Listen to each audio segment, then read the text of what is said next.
The other story I wanted to talk about today, which was sad, so I was looking for we kind of did a series last week, which was food-based conspiracies. I really like doing that. I thought it gave a lot of structure to the show. So I was looking for stuff about murderous ghosts. I think that's going to be one of the next series we do, ghosts who have killed people. And while I was looking for that, I actually found this. It just happened on June 4th. In Seattle, these kids there's this haunted park in Seattle.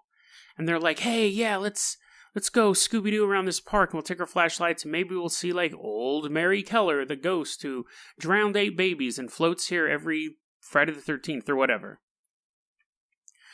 Now, I used to do stuff like that. Me and my friends used to load up in the car. Gasoline used to be 99 cents a gallon, so you could just drive anywhere all the time.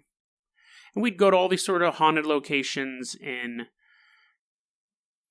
Sacramento. We'd visit, this place would be rumored and this place would be rumored. And we'd just go to like creepy wooded areas in general to see if we could like sense anything or see anything.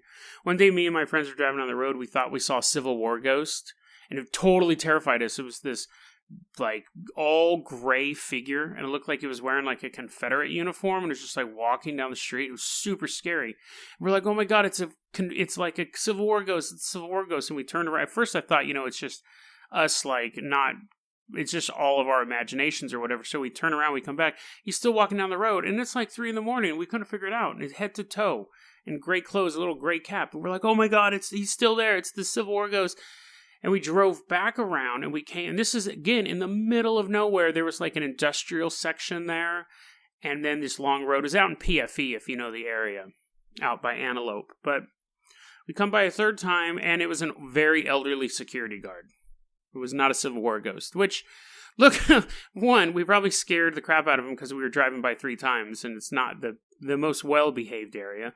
But 2, thinking back to it, I think even that night we're like, why would a Confederate ghost be in Northern California? That would be quite the well-traveled ghost. But, so, we did stuff like that.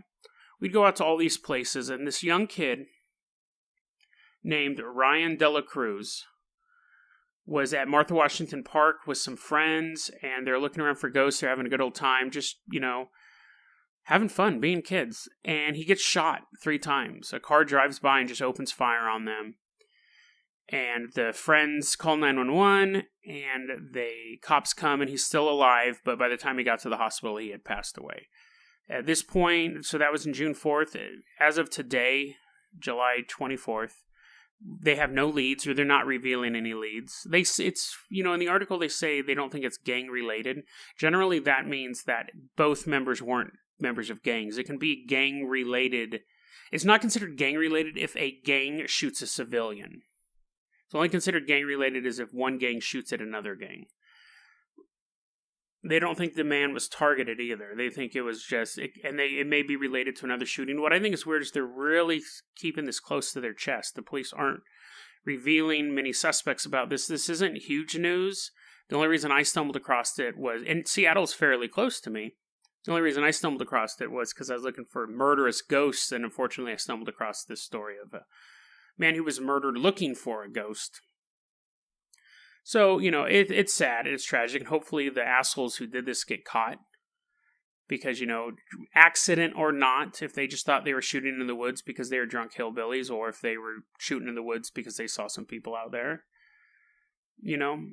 there's maybe different levels of punishment for that, but, they need to be taken care of, and, obviously what's going on, these friends and stuff have to deal with this.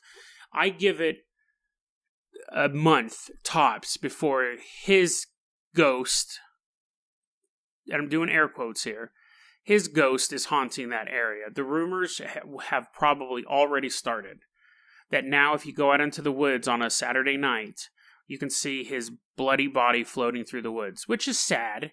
It's easy for us to discuss ghost stories when they're hundreds of years past, and it's like, oh, Mary Martland fell off this bridge, and now her broken-necked body comes and she tickles you. That's easier for us to kind of deal with, but ghost stories do develop fairly quickly. So I'm sure his ghost story is already there. Kids are always like, oh, don't go out of the woods. Ryan will get you. Ryan will get you. And then, of course, you could always say, well, maybe nobody shot him. Maybe it was some sort of ghostly activity that shot him. I don't believe that. But again, that rumor will spread too. Oh, they never caught the guys because he wasn't actually shot. It was this ghost attack and blah, blah, blah. The reason why I'm telling you this story is because I know a lot of you guys, if not all of you, are interested in paranormal activity, ghost hunting, stuff like that. Be careful. I know that when we did it, when we jumped in the car and we drove to wooded areas, I always brought weapons with me, bats and mace, and California's really hard to carry a gun. I know a lot of you live in other states where that's far more permissible. But my number one fear when I was going down to those areas was dogs, and the second fear was hobos.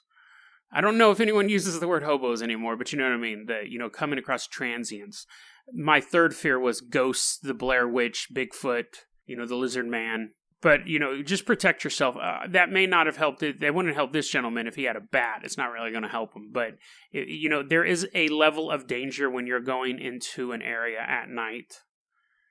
All sorts of things can go wrong. Oh, and the other thing is when I brought groups in, when I was running with my friends in these areas, everyone had to have a cell phone on them. And this was a while back, so not everyone had cell phones, but we'd want to have at least 3 or 4 cell phones.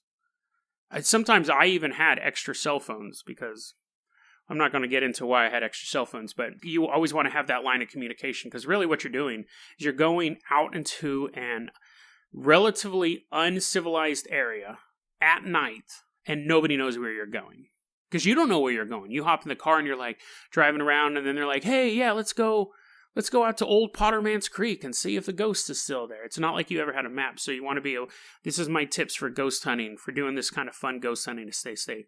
Bring a weapon, bring a form of communication.